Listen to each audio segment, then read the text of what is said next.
بابک خانقلی انجیر، بابک خانقلی آدم صورتی، کفتر کاکل به سر از کجا آمد؟ ببین اینو بگم ها، خیلی حال کردم با اون قطعه. رفتم اجرای هادی عددی توی جایی بود سمت تجریش. بعد هادی یه اجرای خیلی خصوصی بود. گفت هم بچه‌ها رفتن خوندن و گفت بابک تو هم بیا، خیلی بچه‌ها دوست دارن که تو هم بخونی. من رفتم کفتر کاکل به سر خوندم. کفتر کاکل به سر وای، این خبر از من ببر وای. بگو به یارم، بگو به یارم که دوستش دارم، بگو برگرده. اینو خیلی واقعا خوندیم یه بار دیگه.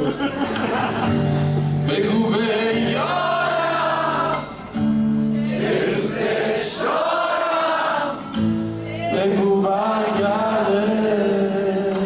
چشم روشن من، خاطر خوشم من.